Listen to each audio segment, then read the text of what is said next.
the capacity to receive. I've been talking recently about the Creator, about how the Creator is infinite, and how everything that is meant for you, everything that is yours, has already been created. Not someday, if you work hard enough, but already. And if that's true, then the work of our lives isn't about chasing, forcing, or proving. It's about receiving.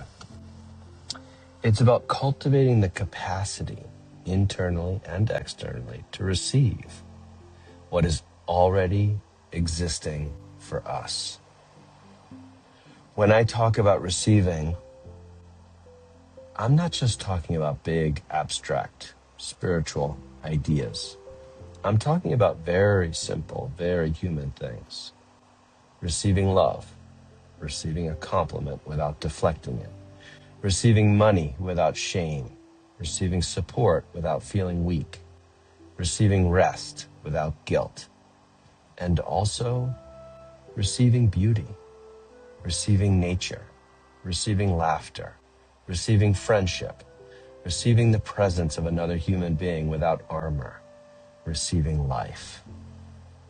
I experience the Creator as golden light, a thread of golden light descending through the crown of my head, moving slowly, gently, filling my body, not rushing, not demanding, just arriving.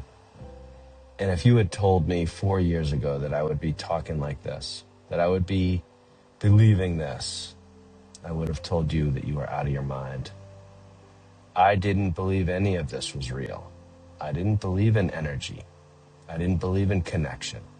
I didn't believe in anything beyond what I could see and prove. And what I understand now is that the energy of everything is interconnected. Through the Creator, through consciousness, through something far larger than our individual stories. And through my connection to the Creator, I can connect to everything.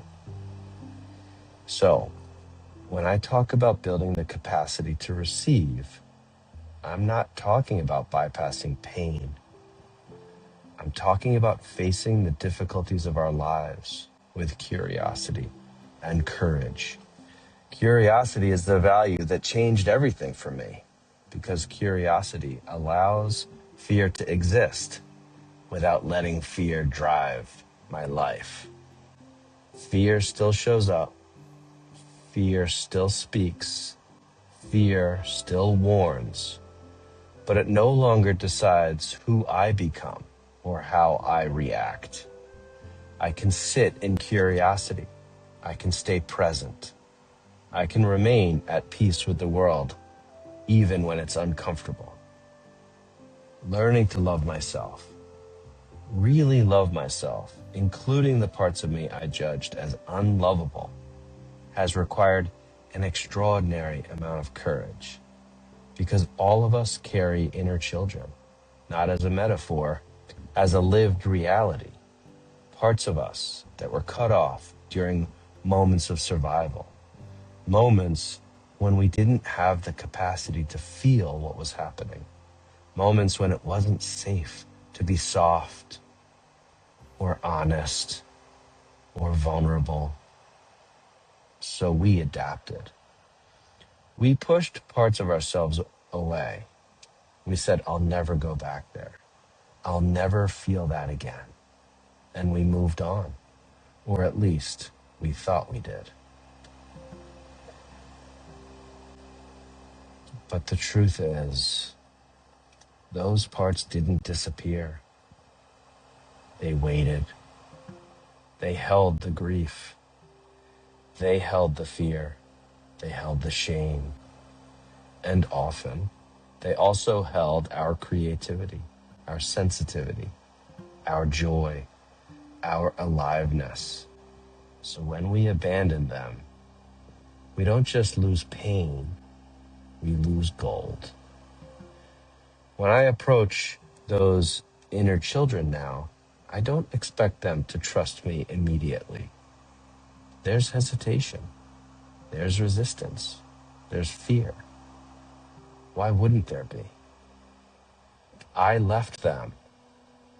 I made a promise a long time ago that I was never coming back. So healing isn't about forcing them forward. It's about earning trust. And I want to say something really clearly here. Healing is not exposure therapy. Healing is not retelling your trauma without protection. Healing is not endlessly revisiting your story in unsafe spaces. I've done that. I've told my story without safety, without containment, without regulation. And it was re-traumatizing. A therapeutic space that allows you to relive trauma without safety and protection is not healing. It's doing more harm. True healing requires safety first. So instead of retelling the story, I offer something different. A descent, not into memory, but into relationship. A descent into the shadow realm, where we can change our relationship to the belief that was formed in that moment. Because the injury wasn't the event. The injury was the belief. I'm unlovable. I'm not good enough. I'm not safe. I'm too much. I'm not enough. And once that belief is formed, life has a strange way of recreating the conditions that keep it alive. Different people, different circumstances, same feeling. Until we meet it. From that moment forward, you are invited back into this work. Every time you're activated, every time something in you says, it's too scary, don't go there. And instead of pushing it away, you say, I've got you. I'm here. I won't abandon you again. You bring your adult presence, your regulated nervous system, your grounded body, and you bring the golden light of the Creator into that moment.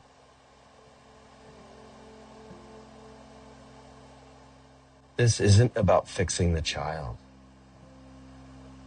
There was never anything wrong with the child. It's about repairing the relationship. It's about rebuilding trust with the parts of you that learned, very wisely, how to survive. And slowly, something begins to change. The body softens, the fear loosens, the belief loses its grip. And what you find again and again is that the space you were terrified of is not empty. It's not dangerous. It's full of life. You don't have to give up your story. You don't have to relive it. You don't even have to tell it. But you do have to go into the place where the belief is lodged, the crag in your psyche, and gently pull it free, not with force, but with love. And with the light of the Creator beside you, you begin to see with your own eyes what has actually been there all along.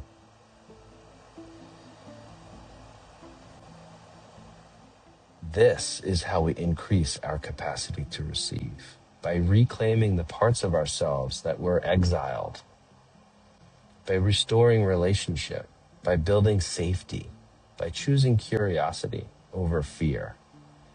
And as our capacity grows internally, the external world responds. We receive more love, more connection, more abundance, more ease. Not because we earned it, but because we're finally able to receive it. So if something in you softened while listening, if your breath slowed, if your body recognized this, reach out with love, with compassion. We can do this work together. You don't have to do it alone.